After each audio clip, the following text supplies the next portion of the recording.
There's a special kind of pain that comes from being doubted by the person who raised you. Not anger, not shock, just that hollow ache of realizing love was never the same thing as respect. For years, I kept my head down, did everything right, hoping one day he'd look at me and see more than a disappointment. But in that courtroom, when my father rose from his seat, pointed straight at me, and told the judge, "She's lying, she never served," I felt something end. It wasn't our relationship. That had been dying for years. It was my silence. Because in that moment, I knew the daughter he thought he could break was gone, and the man who taught me about honor was about to learn what it really means. I never thought the first voice to accuse me would come from the man who taught me to speak. The courtroom in El Paso County felt colder than it should have been. The kind of cold that didn't come from the air conditioning, but from the people sitting too still, waiting for something cruel to happen. The wooden benches creaked under the weight of small-town curiosity. Every eye turned toward the front, where my father, Marvin Thompson, stood. Chin high, shoulders squared, like he was back in church about to deliver a truth he believed belonged to him. He pointed at me. His voice didn't shake. She never served a single day in the Air Force. She faked it. Each word hit with the precision of a hammer. The attorney beside him, once a family friend who used to eat at our kitchen table, nodded like he'd just heard scripture. The judge glanced down at the file before him, expression unreadable. I didn't move. My hands stayed clasped around the silver ring engraved with two small wings, the same one I'd worn for years as a reminder of something simple and clean. Purpose. The edges of it pressed into my palm, grounding me, keeping me upright. He said more. Said I had built a lie, lived off it, turned my mother's death into a profit. My daughter lied about serving this country. That was the moment everything inside me went quiet. Not numb, just quiet, like sound had retreated to a far corner of the room, leaving me alone with the echo of my own pulse. People began to murmur, the low hum of strangers feeding on scandal. I looked at him and searched for a flicker of recognition. A trace of the man who once showed me how to hold a wrench steady, who lifted me onto his shoulders to watch air shows over Peterson Air Force Base. But all I saw was a stranger in a suit too tight around his neck, his jaw locked in pride or pain. Maybe both. The judge turned to me. "Ms. Thompson, do you wish to respond?" I felt every word that wanted to come out, years of quiet endurance pressing against the back of my teeth. But I knew if I opened my mouth, it wouldn't be reason that came out. It would be everything else. Not today, Your Honor. He gave a single nod. The sound of his gavel followed, sharp, final, echoing off the walls like a small explosion. Session adjourned. The room began to empty, feet shuffling, whispers rising. I stayed seated. The ring dug deeper into my skin. On the table in front of me lay my veteran's ID card, slightly bent from years of being tucked in a wallet I rarely opened anymore. The fluorescent light above flickered, bouncing dull reflections off the laminate. Somewhere between the judge's gavel and the creak of the last door closing, I realized something had shifted. Not in him. In me. For so long I'd told myself there was still a bridge between us. Fragile. Maybe. But standing. That underneath his disappointment and his silence, there was love buried deep enough to outlast the damage. But when he said those words in front of everyone, he didn't just burn the bridge. He turned and watched it fall. I sat there until the clerk started stacking papers into neat piles, her heels clicking across the floor. The sound reminded me of a metronome, marking time between what used to be and what would come next. Outside the windows, the sky over Colorado was a dull gray. A single beam of sunlight cut through and landed on the metal emblem of my ring. For a second, it glowed. And I thought of all the times I'd clung to faith in him. Faith that if I just stayed quiet, stayed patient, he'd eventually see me for who I was. Now I saw what that patience had cost. When the bailiff called my name, I stood, smoothed my jacket, and forced my legs to move. The sound of my boots against the tile was the only thing keeping me from collapsing. As I reached the doorway, I turned once more. My father was still there, packing his papers with the attorney, not looking at me, not even by accident. I waited for him to glance up. He didn't. That was the moment the weight of years settled. All the small cuts of his disapproval, the quiet dismissals, the way he'd never asked how I'd survived the things I had, each one adding up until now. When he finally turned those private doubts into public accusation, the air in the courtroom still smelled of dust and old varnish. Somewhere above me, the ceiling fan turned slow, stirring the same stale air I'd been breathing since childhood. How did we get here? The thought came unbidden, rising like a whisper I couldn't silence. No answer. Only the echo of that question stretching out in my mind. I walked outside into the thin mountain air, the chill biting harder than I remembered. For the first time in years, I didn't feel the pull to explain myself, to fix it, to make him understand. I'd spent too long believing silence was the way to survive him. But now I knew silence was what built the cage, and I was done being small enough to fit inside it. What he didn't know, what no one in that courtroom knew, was that the truth he tried to bury had already begun to stir. And when it rose, it wouldn't ask for permission. I grew up in the shadow of the Rockies, where winters lingered too long, and the sound of jet engines from Peterson Air Force Base was the closest thing we had to a heartbeat. The town smelled of oil and iron, men in heavy jackets, and women who worked twice as hard, just to be heard half as much. My father belonged to that rhythm. He was a mechanic for the National Guard's vehicle unit, a man who trusted metal more than people, order more than emotion. His hands were always blackened with grease, his knuckles cracked and scarred, his silence mistaken for strength. He believed the world ran on rules, and men were the ones meant to enforce them. My mother, Diane, didn't fit his mold. She worked as a librarian at the community college, small, soft-voiced, and endlessly patient, where he worshipped bolts and torque wrenches. She loved words. She'd slip books into my hands when he wasn't looking. Books about spaceflight, aerodynamics, the history of flight. "You don't have to be built like your father to belong in the sky," she'd whisper. Most afternoons, I'd sneak into the garage while he was working, pretending to fetch him tools just so I could be near the smell of jet fuel and steel. I'd trace my fingers over the open guts of an engine he was rebuilding, fascinated by the way it all connected. He'd glance up, wipe his hands on a rag, and smirk. "You'll break your nails, not fix the world." I didn't answer. I learned early that silence made him more uncomfortable than defiance. But those 5 words, half insult, half prophecy, lit something in me. At 19, I enlisted, not out of rebellion, not even out of patriotism. It was the only language I had left to prove him wrong. The day I left, I stood on the porch with my duffel bag, waiting for him to come out, to say something, anything. He never did. The door stayed closed. Mom drove me to the bus station. She wore her Sunday sweater, her face pale but proud. When the drill sergeants called our names one by one, I turned back and saw her holding a small bouquet, carnations, half wilted, bought from the gas station on the way there. She waved it like it was a flag. I waved back and swallowed the lump in my throat. Boot camp stripped everything from me. Comfort, sleep, excuses. I was one of 3 women in my unit. The air smelled of sweat and diesel, and every command was barked as if the volume itself could measure my worth. But I learned quickly. Learned how to move faster, speak less, listen more. How to take up space without apologizing for it. When they sent me to radar operations, I found my rhythm, the hum of machines, the hiss of static, the voice on the other end of the comms. That was my world. Numbers, coordinates, flight paths. It wasn't glamorous, but it mattered. You learned to trust your instruments more than your instincts. Then came Guam. A Category 5 typhoon tore through the island like a monster with no name. The runways flooded. Comms went down. Aircraft were scattered in the sky, searching for somewhere to land.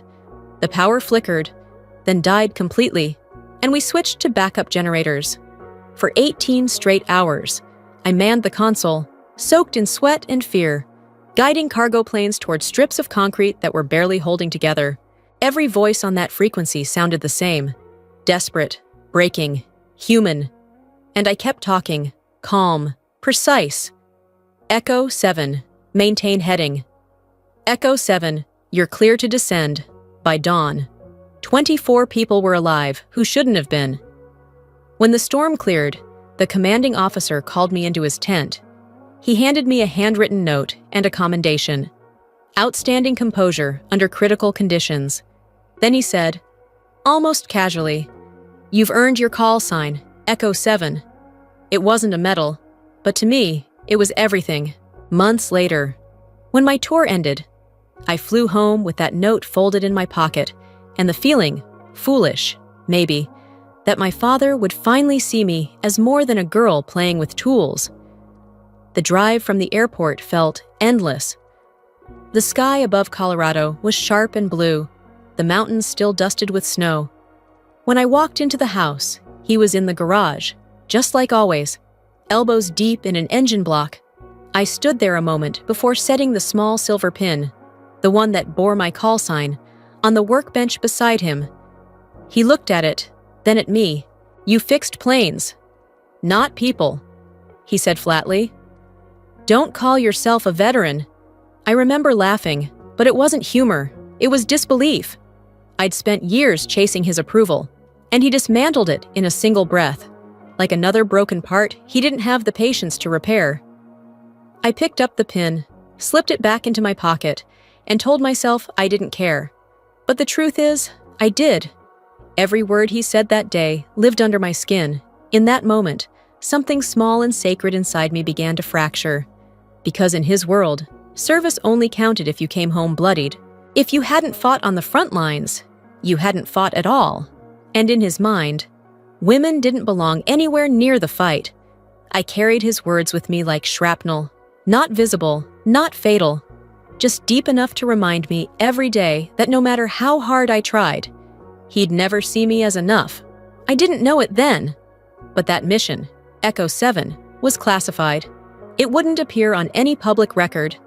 The commendation letter, the logs, the tapes, all sealed away under Department of Defense clearance, which meant one day, when someone tried to erase me, they'd find the perfect opening, and my father, the man who once said he believed in honor above all else, would be the first to take it. 8 years of service ended with a handshake, a folded flag, and a certificate that said honorable discharge. It was supposed to mean I'd done enough, that I could come home and build something steady.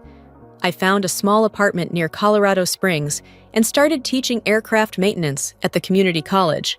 My students were mostly kids who'd grown up around engines the way I had. Sons of mechanics, daughters of airmen, all chasing a version of flight they could touch with their hands. Life was quiet, predictable. I learned how to fill silence with work, how to smile just enough to pass for content. For a while, I believed that was enough. Until the phone call that shattered it. Mom was gone. Lung cancer. It didn't feel real until I saw the snow. The day of the funeral. Colorado was covered in white, a kind of cruel purity that made everything look untouched, even grief. People from the library came, neighbors too, but all I could see was her chair by the casket, empty. My father didn't speak the entire service. He stood with his hands clasped behind his back, jaw locked, staring straight ahead. When the pastor invited us to say something, I thought maybe, just maybe, he'd tell a story. One of those small ones only a husband could. He didn't. When it was my turn, I could barely manage a sentence. "She taught me how to read the sky," I said, and then stopped, because my voice broke. After the burial, everyone went back to their cars. He didn't look at me, didn't even nod. The silence that had always lived between us now felt permanent, like cement drying around everything we'd never said. Weeks passed in a blur of paperwork. One afternoon, the family lawyer called me into his office. The heater buzzed weakly against the winter chill as he handed me the will. Mom had left the house and a modest savings account. My name was on both. She'd opened that account years earlier when I first joined the service. Every month, I sent money home for her treatments, and every month she refused to spend a cent until she was gone. I didn't know whether to cry or curse her for saving it. A few days later, a letter from the Department of Veterans Affairs arrived in my mailbox. Caregiver benefit approval. A small stipend granted to service members who had cared for a terminally ill family member. It wasn't much, but it felt like acknowledgement, the kind that didn't come from medals or applause. That evening, I placed the letter on the kitchen table. The paper was still crisp, the ink sharp. I left it there for my father to read when he stopped by. I thought maybe he'd be proud that something I'd done, something from my years of service, had helped take care of Mom. He came over an hour later, boots tracking snow onto the tile. I told him about the VA letter, about what it meant. He listened in silence, jaw tightening, eyes scanning the page. Then he slammed his hand on the table, grabbed the letter, and threw it onto the floor. "So that's what you do now?" he said, his voice rough. "Use your service to collect checks from your dead mother?" The words hit harder than any command I'd ever taken. I bent down, picked up the paper. It was torn slightly at the edge, a corner smudged with grease from his hand. I tried to speak, to explain, but my throat closed around the words. He walked out without looking back. The front door slammed, and the sound echoed through the kitchen like a verdict. That night, I couldn't sleep. I sat on the couch, the letter in my lap, the snow outside glowing under the porch light. The world was still, but I could feel something moving under my ribs, a slow burn, the beginning of something I couldn't name yet. A month later, an envelope from the El Paso County Courthouse arrived. It was thin, almost weightless. I tore it open, not expecting anything more than another legal form about Mom's estate. It wasn't. Inside was a notice of suit. My father had filed a claim, fraudulent representation of veteran status for personal financial gain. I stared at the words until they blurred. Beneath the typed accusations, a small section listed the complainant contact information. There it was. Marvin, Thompson Springs Auto, Biz. For a long time, I just sat there, the paper trembling between my fingers. The radiator clicked softly behind me, and somewhere in the distance, a snowplow scraped the road. The world went on, unaware that mine had just collapsed. It wasn't about money. It never had been. It was about proof, about control, about the version of me he needed to exist in order for him to stay whole. I tried to tell myself it couldn't be him, that maybe someone else had pushed him into it. But I knew better. I'd seen that look before. The same one from years ago when I showed him the pin from the Air Force, when he'd told me not to call myself a veteran. I folded the letter carefully, slid it back into the envelope, and placed it on the counter. My hands wouldn't stop shaking. That night, I found the old family Bible on the shelf, the one Mom used to keep tucked under her apron drawer. She had scribbled notes inside, recipes, reminders, bits of hope. On one of the back pages, in her looping handwriting, I found a line I'd never noticed before. "Be kind, even when it costs you." I closed the book, pressed it against my chest, and realized how much that kindness had cost her. How much it was costing me now. I thought of my father sitting somewhere across town, probably at the same kitchen table, the same silence between us, convincing himself he was right, that he was protecting her memory, or punishing me for something he couldn't forgive himself for. I wanted to hate him, I really did, but hate requires space, and I didn't have any left. All I had was disbelief that a man could tear down his own blood just to keep his pride standing. I went to the window, looked out at the snow still falling under the streetlight, and whispered to no one, "You've already taken enough. Dad, don't take this too." But deep down, I knew he already had. And what neither of us realized yet was that this, that single act of betrayal, would be the thing that changed everything. It wasn't the disease that killed my mother that broke our family apart. It was the silence that followed her, the kind that waits years for its turn to destroy something else. I thought I had learned to live with doubt. It was something I'd carried since childhood, quiet, invisible, like background noise. But nothing prepares you for the kind of silence that comes from a system erasing your life one line at a time. The first time I saw it, I thought it was a glitch. On the VA portal, under Service Record, my screen blinked twice before settling on a short, sterile summary. Service history, 2005, 2012. No active deployment confirmed. I scrolled down, again and again, expecting something to load, a missing file, a hidden tab, anything. But the 2 years that mattered most, the years I'd served under the call sign Echo 7, were gone. I refreshed the page until the cursor stopped blinking, as if the database itself had decided my service didn't exist.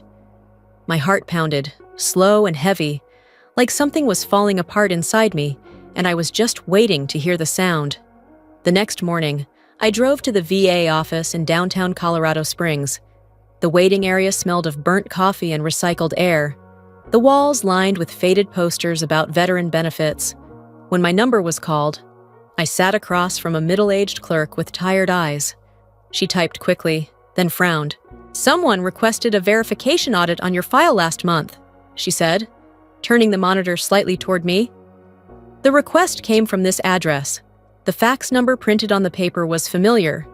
I stared at it, trying to make the letters make sense. Marvin, Thompson, Springs Auto, Biz. For a second, my brain refused to connect the dots. Then it did. My father's garage, his name, his email. The clerk said something else, but I didn't hear it. I nodded, took the copy she printed, and walked out into the parking lot where the wind cut through my jacket. My hands were shaking, the paper trembling in them like it already knew what I didn't want to admit. That evening, I drove back to the old wooden house I'd grown up in. The garage light was still on, same as it always had been, that soft yellow glow against the dark. He was there, wiping his hands on a rag, bent over an engine block. For a moment, I stood in the doorway, just watching. "You did this?" I asked finally, my voice quieter than I intended.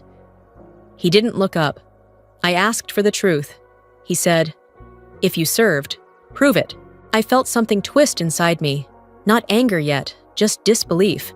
"You were supposed to believe in me. Belief doesn't fix lies." The words landed heavier than the sound they made. He said it like it was nothing, like we were arguing about a tool he couldn't find. His eyes stayed on the machine, his hands steady, his face calm. It was as if I wasn't even in the room. I stared at him for a long time, waiting for him to flinch, to show some sign that this hurt him too. He didn't. The hum of the overhead light filled the silence. When I finally turned to leave, he still hadn't looked up, driving back through the empty streets. I watched his silhouette shrink in the rearview mirror until it disappeared completely. The snow had started again, light and fine, the kind that looks harmless until it covers everything. At home, I pulled out the metal storage box I kept tucked under my bed, my own version of a time capsule. Inside were pieces of a life that no longer seemed to count. A few blurred photos in uniform, a folded commendation letter, and a note written in my commander's tight script, E7 cleared for secondary operations. Maintain classified chain. It wasn't much. Not legally, not officially, but it was mine. Proof that the things I remembered actually happened. That I hadn't imagined the noise, the fear, the hours spent in the storm saving people I'd never meet. I sat on the floor, the cold from the tiles seeping through my jeans, holding that paper like it could anchor me. My father once told me, when I was little and learning to fix the carburetor on his truck, a system only works when every bolt is tightened right. One loose piece, and it all comes down. He'd said it as a lesson, a warning about attention to detail. But now, sitting there with his name printed on the fax that stripped me of my record, I understood what he really meant. He hadn't just loosened a bolt, he'd pulled it clean out. It wasn't enough for him to question my service. He needed to dismantle it, to take apart every piece of who I'd become until nothing was left that could threaten his version of himself. Because if my service was real, then so was his failure. I leaned back against the wall, the paper still in my hands. The silence in the apartment pressed heavy against me. I tried to breathe, to think about what to do next, but all I could hear was the echo of his voice. Belief doesn't fix lies. For years, I had tried to earn his faith. Now, I realized he never had any to give. Outside, the wind picked up, whistling through the cracks in the window frame. I stared at the faint reflection of myself in the glass, the tired eyes, the stubborn jaw, and wondered when I had started to look more like him. I told myself not to cry, that I'd lived through worse storms than this, that a piece of missing paperwork couldn't undo what I'd done. But it wasn't the missing record that broke me. It was the knowing that the person who should have defended me had chosen to erase me instead. By the time I turned off the light and crawled into bed, I knew sleep wouldn't come. My mind kept circling back to one truth, one I couldn't shake. He didn't need proof that I'd lied. He needed proof that I'd failed. And the cruelest part was knowing he'd finally gotten it, not because I was guilty, but because he'd decided I was. The same man who taught me how to steady my hands while fixing a loose bolt had just dismantled the last thing holding us together. The courtroom smelled faintly of dust and old wood polish. Every sound carried too far: the creak of benches, the shuffle of shoes, the scratch of a pen. I'd been in places quieter than this, but never one where silence felt so pointed. It was the first hearing. My father sat only a few feet away, not once looking in my direction. The attorney beside him, the same man who'd toasted my acceptance into the Air Force all those years ago, now flipped through his notes with surgical calm. When he stood, his voice was smooth, confident, practiced. "Your Honor," he said, presenting a folder of documents. "My client's daughter claims to have served, but the official record shows no active deployment. She fabricated a commendation letter to support a false claim of service." The words hung in the air like smoke. The gallery murmured. A few people leaned forward. I could hear my own pulse in my ears. I rose slowly, my voice steadier than my heart. "I can't present the deployment logs. They're sealed under Department of Defense classification." For a moment, the judge just looked at me, his brow furrowed. My father gave a small, humorless laugh, barely audible, but sharp enough to slice through the quiet. "How convenient," he muttered. I gripped the edge of the table so hard my knuckles burned. Every instinct screamed at me to shout, to tell them what that mission cost, to remind him that I'd spent 18 sleepless hours keeping men alive in a typhoon while he was home changing spark plugs. But the courtroom wasn't a place for emotion. It was a place for proof. And mine was locked behind a wall of secrecy. My attorney requested a delay, a chance to call a witness, Colonel Marcus Avery, my former commanding officer. The judge approved the motion. The next hearing was set for 2 weeks later. When I'd left the Air Force, Avery had shaken my hand and said, "If you ever need me, I'll show up." It was a simple promise, and I'd believed him. But the subpoena we sent was returned unsigned. No forwarding address, no message, nothing. The night before the next hearing, I barely slept. I dreamed of static, the kind that hums through a radio before a voice cuts through. "Echo 7, do you copy?" I heard myself answer, calm and automatic, "Copy that." Then came his voice, steady, commanding, a memory more than a sound. "Hold your line." I woke up with my heart racing and rain tapping hard against the window. The storm outside mirrored the one in my chest. I turned on the lamp. On the desk beside it sat my Air Force pin, the small silver wings dulled with age. I ran my thumb over it, and for the first time in a long time, it felt heavy, cold. By morning, the rain hadn't stopped. The courthouse steps were slick, the kind of gray morning that made everything look blurred at the edges. Inside, the same faces waited, the judge, the lawyers, the same gallery of strangers who'd come to witness a family tear itself apart. The back row was empty. No Colonel Avery, no letter, no miracle. When the judge called the session to order, I already knew how this would go. The lawyer for my father laid out his arguments with the confidence of a man who had already won. He moved through each piece of paper like he was conducting an orchestra, accusation after accusation, polished and rehearsed. He ended with a quiet, measured line. "The burden of proof lies with the defendant." The judge nodded. "Ms. Thompson." You'll have 48 hours to submit any further evidence or witness testimony. After that, we'll move to summary judgment. I wanted to tell them that some things couldn't be proved on paper, that honor wasn't something you filed or notarized, but instead, I just nodded. My attorney's hand brushed mine, a silent reminder to stay composed.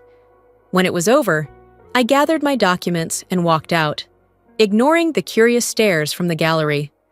My father was still seated when I passed him, head lowered as he shuffled papers into a neat pile. I waited for him to look up, but he didn't. Outside, the rain hit harder. It soaked through my coat before I reached the bottom of the courthouse steps. The cold bit into my skin, but I kept walking, each step echoing off the stone like a small defiance. Somewhere behind me, a door opened. "Ms. Thompson!" The voice was faint, almost lost to the rain. I turned, heart leaping, expecting, hoping to see him. Colonel Avery, maybe. Arriving too late, but still arriving. But there was only a man in a dark coat at the far end of the corridor, his face hidden by the brim of his hat. He paused as if deciding whether to come closer, then turned and disappeared down the hallway. I waited there for a long moment, staring after him until the doors swung shut again. Then I walked to my car, water dripping from my hair, my hands trembling as I fumbled with the keys. When I finally sat inside, the sound of the rain against the windshield grew louder, drowning out everything else. I pressed my forehead to the steering wheel and let the quiet settle in. There are moments when even grief feels too big for tears. This was one of them. Somewhere out there, my record was gone. My witness had vanished. My father had turned me into an enemy, and the only person left to stand up for me was me.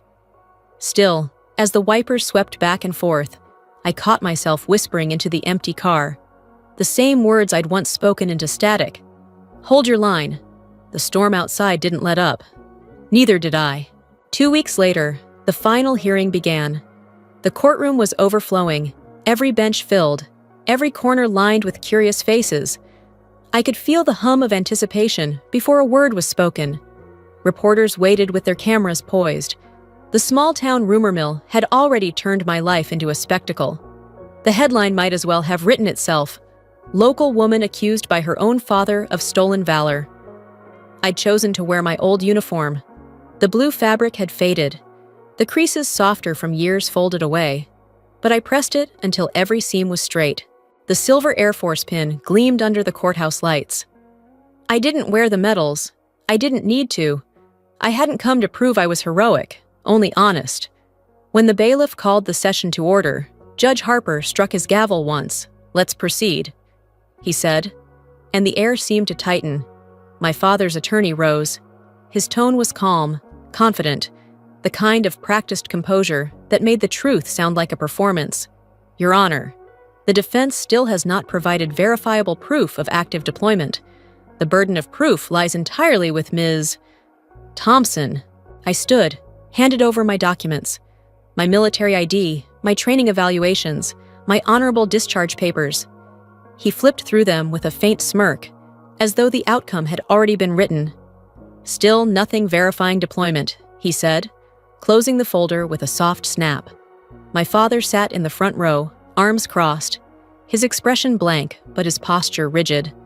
I looked at him, not with anger this time, but with the quiet ache that comes from finally seeing someone exactly as they are. "Dad," I asked softly, "do you really believe I'd lie about serving?" He met my eyes for the first time all morning. "I believe what I see, and I don't see proof." The words landed harder than any accusation. The room was still enough to hear the faint roll of a pen falling off a desk and hitting the floor. Even that small sound seemed to echo. Judge Harper's gaze moved from me to the clerk. "If there are no additional witnesses..." The door at the back of the courtroom creaked open. A man's voice broke through, deep and steady. "Your Honor, permission to speak as an expert witness." Every head turned. A tall figure stepped forward from the crowd, broad shoulders, hair silvered at the temples, the unmistakable bearing of someone who'd spent decades in uniform. He carried a leather briefcase and a quiet authority that made the whispers die on their own. The judge raised a brow. "Colonel, you weren't listed as a witness." The man approached the stand, producing an ID card from his jacket. Colonel Marcus Avery, United States Air Force, retired. For a moment, I forgot how to breathe. I hadn't seen him in years, not since Guam, not since the night we'd saved those aircraft from the storm. "No, sir," he continued. "I wasn't listed, but I bring evidence the court has not seen." My father stood abruptly. "This is absurd! He has no right!" Judge Harper's gavel came down hard. "Mr. Thompson, sit down, or I'll have you removed." The energy in the room shifted. Doubt gave way to tension, and tension to a sharp, almost tangible hope.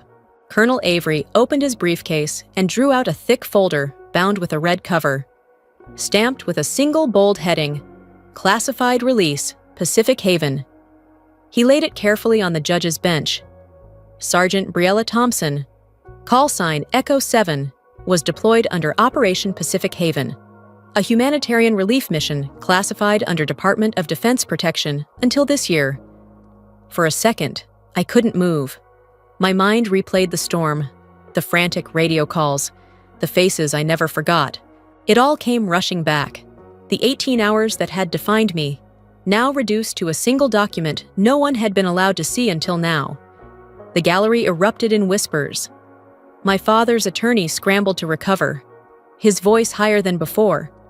"We need verification of authenticity." Colonel Avery nodded once, unfazed. "Here is the signed commendation letter, original copy, and a handwritten note from the mission commander confirming her actions." He placed both on the table before the judge. The paper rustled like thunder in the silence. Judge Harper studied the documents carefully, eyes narrowing as he read. When he looked up again, the doubt in his face was gone, but Avery wasn't finished. He reached once more into his briefcase and pulled out an envelope, yellowed with time, its edges soft from years of keeping. He held it up. "And one more item," he said quietly. "This letter was sent to me by Mrs. Diane Thompson, her mother, after the mission, thanking our unit for keeping her daughter safe." A wave of stillness swept through the courtroom. I recognized the handwriting instantly, small, looping, steady, my mother's. My father's face drained of color. He pushed halfway out of his seat, his voice cracking. "That letter, enough! Mr. Thompson," the judge warned, "one more outburst, and you'll be escorted out." Colonel Avery folded the letter carefully and set it in front of me. His eyes softened. "She earned her place, Your Honor." The records and her mother's words both confirmed that. I couldn't speak. The paper trembled in my hands. My mother had written that letter more than a decade ago, and somehow it had survived, waiting quietly in a drawer of classified files until today. For a long moment, Judge Harper said nothing. Then he leaned back, exhaled, and brought down his gavel. "This court recognizes Ms. Thompson's service as valid and honorable. Case dismissed. No applause, no sound at all, just the hollow stillness of truth settling into the room." Across from me, my father lowered his head. The man who once taught me what honor meant now sat motionless, hands trembling against his knees. I'd thought I would feel triumph in this moment, vindication, but all I felt was a strange, aching quiet. The reporters lowered their cameras. The townspeople whispered among themselves. I just stood there, staring at the sunlight cutting through the high windows, landing directly on the Air Force pin over my heart. It shimmered faintly in the light, a small drapeau, steady proof that everything he tried to erase had survived. And for the first time since this began, I understood what winning really felt like. Not joy, not relief, just the simple, heavy calm that comes when a wound stops bleeding but hasn't yet healed. After the gavel fell and the courtroom began to empty, I stayed still for a long time. People filed past, their voices hushed, like they'd witnessed something too fragile to disturb. Eventually, the clerk announced a 30-minute recess to archive the files. I stepped out into the hallway, grateful for the quiet. The corridor stretched ahead under flickering fluorescent lights. Each step echoed faintly against the tile, a strange rhythm between exhaustion and disbelief. I could still feel the weight of the verdict in my chest, like a heartbeat that refused to calm down. Colonel Avery was waiting near the exit, hands clasped behind his back, the same way he used to stand during briefings. For a moment, I almost didn't recognize him without the uniform. He gave me a small smile when our eyes met. "You didn't have to come," I said softly.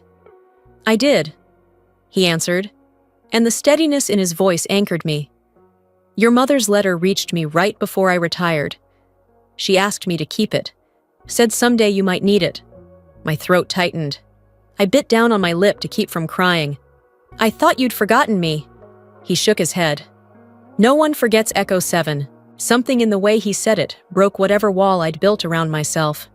For years, I'd carried my service alone, unsure if it even counted. To hear him say it like a fact, like my name still meant something, made it real again." He rested a hand on my shoulder, his grip steady and warm. "Your father," he said quietly, "he's not your enemy. He's just a man who never forgave himself." I swallowed hard. "Do you think he'll ever forgive me?" He looked at me with a gentleness that didn't need words. "He doesn't need to. You've already forgiven him by showing up." That was it. The moment I felt something shift inside me. Not release, not relief, just understanding. For the first time in months, I wasn't angry. I was simply tired and free. When I walked out into the sunlight, a crowd had gathered at the courthouse steps. Reporters pushed microphones toward me, shouting questions that all sounded the same. "Ms. Thompson, how does it feel to be vindicated?" I paused, the noise blurring into one long hum. "It's not about vindication," I said finally. "It's about remembering what we serve for." Flashbulbs went off, blinding for a second. I turned away. Across the street, I saw my father. He wasn't looking at me. His gaze was fixed somewhere on the ground, his shoulders slightly hunched, hands buried deep in his coat pockets. The man who once stood taller than anyone I knew suddenly seemed smaller, quieter, older. I wanted to call out, to bridge the space between us, but my throat closed. He didn't look up, and I didn't move. We just stood there, separated by a single stretch of road and years of misunderstanding. Then, slowly, he turned and walked away. I watched him disappear into the afternoon crowd, his figure blending into the motion of strangers. We were heading in opposite directions now, but for the first time, I knew we were both carrying the same thing. The letter that had outlived everything else. Her words, her faith, her love strong enough to outlast silence. And that, somehow, was enough. The rain started as a whisper, the kind that barely leaves a mark on your coat until you realize you're soaked. I stepped out of the courthouse into the early March chill, the wind from the Rockies cutting across the steps like a warning. Behind me, voices rose, reporters shouting questions, cameras flashing, a dozen strangers trying to capture a story they would never really understand. Their words blurred into static. All I could hear was my heartbeat, slow, steady, foreign in its calm. The case was over. The truth had spoken for itself. Justice, people would say, vindication, closure, but none of those words felt real. Honor, once restored, felt heavier than I remembered, like a stone I'd been forced to carry uphill, only to realize the weight didn't lift when I reached the top. I found myself walking without direction until I ended up at the small coffee shop my mother used to love. It still smelled of pine wood and cinnamon, the same chipped mugs lined along the back shelf. I sat at her favorite table, the one by the window where the light hit soft in the mornings. The waitress brought me a cup I didn't ask for. I let it sit untouched, steam curling away into the air. Outside, the rain traced thin rivers down the glass, blurring the world into shapes and colors. In the reflection, I saw a woman who had just won her case, but the face staring back didn't look victorious. I thought about my father, how he'd sat through the verdict, rigid, silent, unflinching. As if staying still might keep his pride from collapsing, he never looked at me once. And suddenly, I remembered another day, years ago, standing with him at the county air show. I couldn't have been more than 12. He'd pointed up at the sky, at a formation of jets carving white trails through the blue, and said, "See that? That's what real service looks like." Back then, I thought I understood what he meant. Now, I wasn't so sure, because I had been there, inside that sky. I'd lived in the roar and the radio silence, in the space between fear and duty. I had served, and somehow, it still wasn't real enough for him. My phone buzzed against the table. I stared at the screen for a moment before answering. "It's Dean." My brother's voice trembled, and even before he said the words, I knew. "Dad's not well. His heart's acting up again. He hasn't said a word since the trial." I pressed my thumb to the edge of the cup, watching the ripples in the dark coffee stilling. The sound of the rain filled the silence between us. "He keeps staring at Mom's picture," Dean added quietly. "Maybe you should come." For a moment, I couldn't breathe. It wasn't anger anymore that filled me. It was something colder, heavier, shaped like grief, but not quite the same. "All right," I said finally. "I'll come." When the call ended, I sat there for a long time, my hand still holding the phone. I watched the traffic lights reflect off the wet pavement, red and white streaks cutting through the gray. On the table beside me, my Air Force pin caught the glow from a passing car. The metal sparkled for a brief second, bright, sharp, almost beautiful, then faded back into shadow. That light felt like the truth itself. Fleeting, hard-won, but too cold to warm you once it's yours. I left the coffee untouched. Outside, the rain had slowed to a drizzle. I pulled my coat tighter and started walking toward my car, the sound of my boots echoing against the wet pavement. Somewhere in the distance, thunder rolled low against the mountains. Justice had been served, yes, but justice had nothing to say about love. And as I drove into the gray horizon, the road winding toward the house I swore I'd never go back to, I realized something I hadn't dared admit until then. Sometimes, victory doesn't bring silence because it's peaceful. It brings silence because there's nothing left to say. By the time I reached his house, the rain had stopped. The night air carried that cold, clean smell that always comes after a storm. Like the world had been rinsed but not renewed. The porch light was still on, flickering weakly, throwing pale shadows across the familiar front steps. I stood there for a moment, hand hovering over the door, before pushing it open. Inside, the air was thick with quiet. The kind of quiet that isn't peaceful, just heavy. I could hear the soft tick of the clock on the wall, every second stretching a little too long. My father sat in his worn armchair, facing the dark television screen. The light from a single lamp caught the silver in his hair, but his eyes looked somewhere else entirely. Next to him, on the coffee table, an old file box sat open, papers spilling out like ghosts. He didn't look up when I stepped inside. For a while, I didn't speak either. I just watched the rise and fall of his shoulders, the faint tremor in his hand resting on the armrest. When he finally spoke, his voice came rough, almost breaking with each word. "I didn't lie to hurt you," he said. "I just couldn't take it." "Take what?" I asked quietly. He exhaled, the sound more like defeat than breath. "When I was your age, I applied to the Air Force Technical School, failed. My father served, my brother served, and I fixed cars." The admission hung in the air, brittle and bare. I felt my throat tighten, the pieces starting to fit together in a way that made cruel sense. "So you punished me for doing what you couldn't." He didn't look at me, just stared ahead, eyes glistening under the lamplight. "I told myself you didn't serve, because if you did, it meant I was a coward." Silence followed, long enough to make the old house creak. The wind pressed against the windows, but even that sound felt careful, afraid to interrupt. "You hurt me, Dad," I said finally. my voice trembling more than I wanted it to. But I get it now. You weren't trying to erase me. You were trying to erase your failure. For the first time, his eyes met mine, red, wet, unguarded.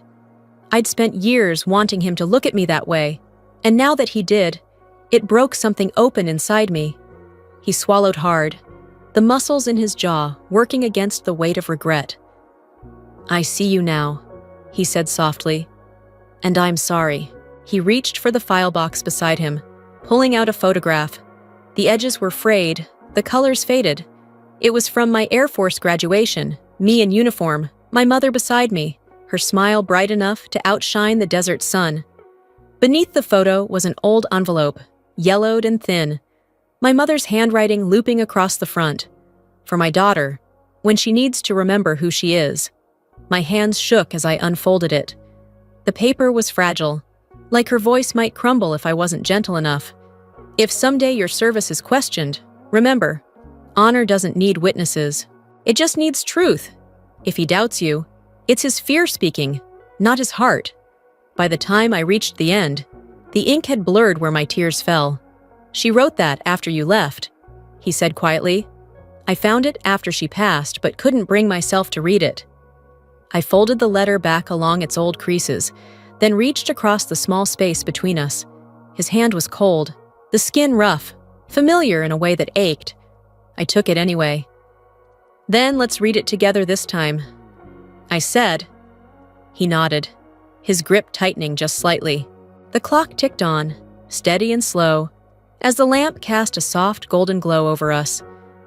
The room smelled faintly of dust and old wood polish, but it felt different now, lighter somehow. Two hands, one that had condemned, one that had resisted, rested together over a single piece of paper that had survived both war and silence. For years, the truth between us had been buried under pride, anger, and the noise of everything unsaid. But in that quiet moment, I understood something my mother must have known all along. Forgiveness doesn't need to be spoken out loud to exist. It just needs two people willing to stay in the same room long enough to find it. The wind outside eased, brushing softly against the house as if to signal its approval. I looked at the letter again, at her words, simple, certain, unshakable, and realized she hadn't written it for me alone. It was for him too, for both of us. A confession for a daughter who doubted her worth, and a mercy for a man who never forgave himself. For the first time in years, the silence between us wasn't something to escape, it was something to keep. Spring came slowly to Colorado that year. By the time the snow melted from the peaks of Pikes Peak, the air smelled faintly of thawing pine and engine oil from the small hangars near the community college. Life had settled into something steady again, quiet, but no longer empty. When I returned to work, the first morning of the new semester felt different. The classroom buzzed with low conversation and the scrape of chairs. Most of my students were veterans, young, sharp-eyed men and women who carried their own scars beneath their sleeves. You could see it in the way they sat, back straight, hands still, always ready for something to go wrong. I set my books on the desk and then carefully placed a small wooden frame beside them. Inside it was the silver pin I'd once worn into battle, Echo 7, now polished and encased under glass. My father had built the frame himself. The corners weren't perfect, but the craftsmanship was steady. Sure, when I'd first found it on my doorstep a few weeks earlier, there'd been no note attached. He didn't need one. I understood what it meant. Some apologies don't come in words. They come in the quiet act of putting something broken back where it belongs. The students settled as I began. The morning light spilled through the tall windows, cutting lines of gold across the metal desks. Outside, the faint hum of aircraft engines rose and fell, a sound I'd never stopped loving. Today, I told them, we're talking about responsibility, not the kind printed in manuals, but the kind that lives in your hands. You may never see the pilots you save, but their lives depend on your precision. A few of them nodded, scribbling notes. From the back row, I noticed movement. My father had slipped in, quiet as always. He wore his old blue shirt, the sleeves rolled to his elbows. When the class stood automatically to acknowledge him, he gave a small nod and took a seat in the last row. For a moment, I forgot what I was saying. The light coming through the window landed directly on him, soft and forgiving. He looked smaller somehow, less certain, but freer. I cleared my throat and continued. Halfway through the lesson, one of the younger students raised his hand. "Ma'am, what's Echo 7? Why that name?" I glanced down at the framed pin, at the way it caught the sunlight, and smiled. Because echoes last longer than noise. The class went quiet for a beat, the kind of silence that means someone's really listening. Then, from the back, a sound broke through, one pair of hands clapping. My father. He stood as he did it, his eyes shining with something that looked a lot like pride. The rest of the class followed, filling the room with applause that felt less like celebration and more like acknowledgement. I didn't speak. I just nodded once and smiled. After class, the students drifted out one by one until it was just the two of us. He waited by the door, hands in his pockets, that familiar uncertainty softening his shoulders. We stepped outside together into the crisp spring air. The wind carried the scent of jet fuel from the nearby airstrip, mixing with the sweetness of new leaves. "Your mom would have been proud," he said quietly. I met his eyes, the ache in my chest warm now instead of sharp. "She still is," I answered. He nodded, his rough, work-worn hand resting on my shoulder. The gesture was simple, but it held the weight of every apology he'd never spoken.